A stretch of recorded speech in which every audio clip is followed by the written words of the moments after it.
Assalamualaikum warahmatullahi wabarakatuh. Selamat pagi semuanya. Pada pertemuan kali ini, kami dari kelompok 2 akan memaparkan visual aid kami yang membahas stratifikasi sosial dan kesehatan mental. Sebelum itu, perkenalkan dulu anggota dari kelompok 2. Ada Alvin Nadiroh, Nur Ainiyah, Rahmatul Isniyah, Alivia Faza Salsabila, Hendra Yanti Halimah Putri, Roikotul Laili, Shinta Tridewi, Nabila Ayu, Marati Indah, Isnadia Atayana, dan Rafika Salsabila. Langsung saja, saya persilakan teman saya untuk memulai. Oke, yang pertama yaitu modal sosial dan kesehatan mental, hubungan sosial kapital dan mental health. Yang pertama yaitu modal sosial adalah konstruksi yang menghubungkan sosialtis atau ikatan sosial dengan struktur sosial yang lebih luas. Ikatan ini dapat berupa ikatan antara anggota keluarga atau hubungan dengan orang lain di suatu tempat atau komunitas luas seperti tetangga atau mereka yang memiliki minat yang sama dalam suatu kegiatan. Selanjutnya yaitu konsep Bronfenbrenner, yaitu ecological theory, merupakan salah satu bagian dari modal sosial. Mengapa? Karena ecological theory sendiri memandang perkembangan individu sebagai hasil dari interaksi individu tersebut dengan lingkungannya yang mana termasuk dalam konsep modal sosial. Kemudian, dalam sosiologi, konsep modal sosial banyak digunakan untuk memahami disintegrasi sosial di era postmodern. Karena modal sosial sendiri membahas bagaimana keterkaitan antara satu individu dengan individu lain dalam lingkungannya. Kemudian modal sosial digunakan di berbagai konteks seperti pada pembangunan internasional, demokrasi dan pemerintahan, dan profil kesehatan penduduk. Modal sosial melibatkan 3 elemen kunci, yaitu kepercayaan, norma sosial dan timbal balik, serta struktur dan jaringan sosial. Yang kedua yaitu konseptualisasi modal sosial. Modal sosial membahas mengenai konteks sosial dalam kehidupan masyarakat.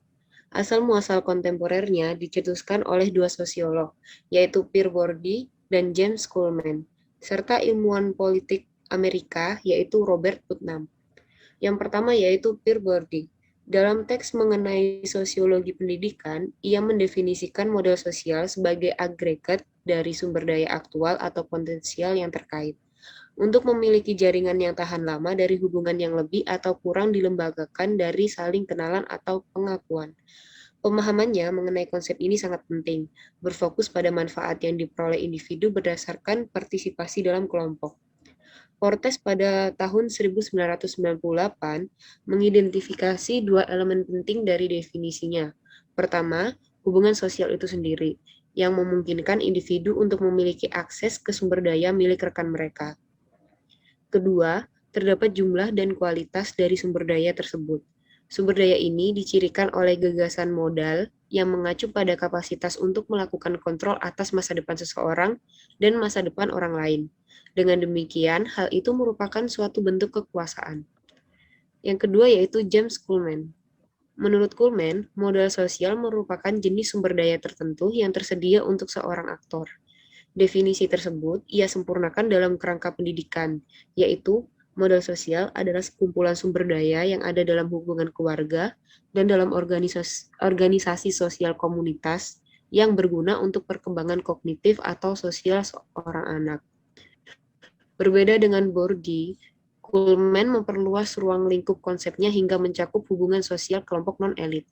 Dia berpendapat bahwa hubungan sosial merupakan sumber modal yang berguna bagi pelaku, melalui proses seperti menetapkan kewajiban, harapan, dan kepercayaan, menciptakan saluran informasi, dan menetapkan norma yang didukung oleh sanksi yang efisien. Yang terakhir yaitu Robert Putnam. Putnam mengkonseptualisasikan modal sosial sebagai fitur kehidupan sosial seperti jaringan, norma, dan kepercayaan yang memungkinkan peserta untuk bertindak bersama secara lebih efektif untuk mengejar tujuan bersama. Modal sosial dianggap sebagai perekat yang menyatukan masyarakat dengan kemanjuran kolektif, kepercayaan atau timbal balik sosial, partisipasi dalam organisasi sukarela, dan integrasi sosial untuk keuntungan bersama. Definisi Putnam memandang modal sosial sebagai properti kontekstual komunitas daripada ciri individu, sehingga manfaatnya adalah bagaimana semua orang terpengaruh secara setara dalam komunitas itu, terlepas dari perbedaan dalam perilaku atau nilai individu. Selanjutnya, modal sosial dan kesehatan masyarakat.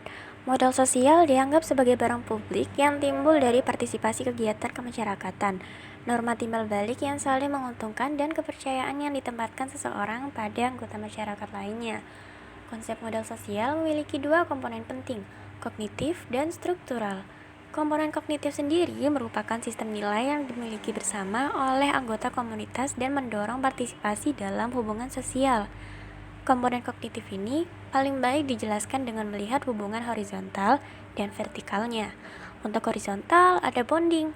Modal sosial bonding bergantung pada ikatan yang kuat antar manusia. Bonding berfokus ke dalam atau faktor internal dan dicirikan oleh homogenitas, kesetiaan, dan eksklusivitas. Contohnya Chinatown yang berada di London, yang ditandai dengan banyaknya perusahaan Cina yang mempekerjakan sebagian besar tenaga kerja etnis mereka. Modal sosial banding dikatakan baik untuk kesehatan mental melalui hubungan yang erat dan tanggung jawab bersama untuk merawat anggota masyarakat yang rentan.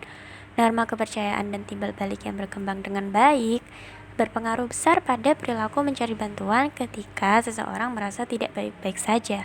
Artinya, masyarakat dengan modal sosial yang tinggi memiliki akses layanan kesehatan mental lebih banyak dan lebih baik daripada mereka yang memiliki modal sosial rendah. Meski demikian, modal sosial banding juga memiliki efek negatif. Komunitas homogen yang terjalin erat mungkin tidak mentolerir keanekaragaman individu. Hal ini mungkin terjadi karena masyarakat setempat memandang orang dengan gangguan kesehatan mental berpotensi berbahaya dan kurang toleran terhadap mereka. Komunitas atau kelompok yang terikat menunjukkan bagaimana modal sosial banding belum tentu merupakan barang publik. Oke, lanjut bridging. Bridging ini kontras dengan banding yang menekankan pada kekuatan ikatan antar manusia tadi. Modal sosial bridging menghubungkan beragam kelompok dan orang, dicirikan dengan ikatan yang lemah dan memiliki fokus keluar atau eksternal. Contohnya adalah rekan bisnis, teman dari teman, atau pertemuan virtual internet. Bridging cenderung mendorong inklusi sosial dan umumnya dipandang positif. Modal sosial bridging adalah proses di mana orang dengan masalah kesehatan mental dapat mengembangkan hubungan sosial dengan berbagai kelompok dan orang. Biasanya, bentuk modal sosial ini berguna untuk mencari pekerjaan. Misalnya, orang yang terlibat dalam kelompok atau sukarelawan cenderung berinteraksi dengan orang yang tidak mereka kenal, yang nantinya mungkin akan memiliki hubungan dengannya di lingkungan kerja. Hal ini berlaku terutama untuk orang dengan masalah kesehatan mental yang mengalami diskriminasi baik di tempat kerja maupun sistem tunjangan kesehatan. Dengan demikian, modal social bridging dapat mendorong inklusi sosial orang dengan masalah kesehatan mental. Yang kedua, hubungan vertikal. Hal yang membedakan dengan modal sosial horizontal adalah pada modal sosial vertikal, koneksi dibuat dalam sebuah struktur hierarkis pada pemerintahan dan badan institusi lainnya. Modal sosial vertikal beroperasi melalui struktur hierarkis yang formal, di mana modal sosial ini membentuk hubungan antara warga negara kepada ketua komunitas maupun pembuat keputusan dan pemerintahan. Modal sosial vertikal juga memiliki fungsi untuk membuat sebuah lingkungan dengan maksud untuk mencapai perubahan sosial melalui hukum dan peraturan. Efek dari modal sosial vertikal terhadap kesehatan mental masih belum banyak diteliti. Namun, terdapat kemungkinan bahwa modal sosial vertikal dapat diasosiasikan dengan status sosial ekonomi keseluruhan sebuah komunitas. Contohnya, masyarakat yang tinggal di daerah dengan pendapatan rendah dan memiliki permasalahan kesehatan mental yang tinggi cenderung memiliki modal sosial horizontal yang tinggi dan modal sosial vertikal yang rendah. Dengan kata lain, komunitas ini memiliki relasi sosial yang banyak, namun tidak memiliki banyak relasi dengan orang dengan kekuasaan atau posisi penting. Berbeda dengan misalkan komunitas Freemasons, yang notabene terdiri dari orang-orang dengan status sosial ekonomi yang tinggi dan memiliki koneksi dengan orang yang memiliki kuasa atau posisi penting. Hal ini menunjukkan modal sosial yang tinggi, namun tidak cukup diketahui mengenai kondisi kesehatan mental mereka. Yang kedua, struktural. Komponen kedua pada modal sosial adalah modal sosial struktural. Modal sosial ini menyediakan konteks mengenai perkembangan dari hubungan yang memiliki manfaat secara mutual. Selain itu, modal sosial struktural berhubungan dengan sistem sosial dan jaringan dari relasi yang dibangun secara utuh. Dimensi struktural merupakan sebuah jaringan atau network orang-orang yang diketahui atau dikenal oleh individu, dan dari jaringan tersebut seseorang dapat memperoleh manfaat atau keuntungan seperti informasi, bantuan, maupun sumber daya. Dibandingkan dengan dimensi kognitif, model sosial struktural bersifat nyata dan objektif, sehingga lebih mudah untuk diobservasi. Model sosial struktural memiliki hubungan pada pola jaringan sosial yang terbentuk pada sebuah asosiasi, kelompok atau klub, kelompok kultur, dan institusi yang dilengkapi dengan peraturan, prosedur, dan preseden yang mengatur mereka. Aspek yang penting dari model sosial struktural adalah pada jumlah, dengan siapa, dan seberapa kuat hubungan yang dimiliki oleh seseorang. Model sosial ini memberikan kesempatan bagi berbagai pihak untuk saling bertukar dan menyalurkan pengetahuan, serta meningkatkan kesempatan pertukaran tersebut terjadi.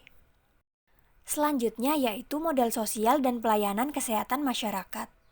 Model sosial memiliki peran dalam peningkatan akses pelayanan kesehatan mental. Menurut Putnam tahun 1993, hal ini terjadi karena modal sosial, yaitu kepercayaan di antara warga negara, timbal balik, dan keterlibatan sipil, kemungkinan besar meningkatkan fungsi dan efisiensi lembaga sosial masyarakat. Model sosial berperan untuk menciptakan sistem perawatan kesehatan yang lebih manusiawi, efisien, terkoordinasi dengan lebih baik, lebih luas, atau lebih dalam. Putnam tahun 1993 menjelaskan bahwa model sosial mengacu pada 3 faktor komunitas yang saling bergantung, yaitu 1. Kepercayaan interpersonal, yang kedua keterlibatan sipil, yang ketiga norma timbal balik. Norma timbal balik dianggap menurunkan biaya transaksi, memfasilitasi kerjasama, menahan oportunisme, dan menyeimbangkan kepentingan pribadi dan solidaritas. Jaringan keterlibatan sipil meningkatkan biaya bagi pelanggar dalam pertukaran ekonomi karena orang lain mengetahui pelanggaran tersebut. Jaringan memfasilitasi komunikasi dan arus informasi tentang kepercayaan orang lain, memperkuat norma timbal balik, mengembalikan reputasi, dan memfasilitasi penyelesaian masalah informal. Akibat dari norma timbal balik dan keterlibatan sipil adalah kepercayaan satu sama lain dan self-efficacy. Sekian, terima kasih dari kelompok kami. Mohon maaf apabila terdapat kesalahan informasi maupun ucapan. Wassalamualaikum warahmatullahi wabarakatuh.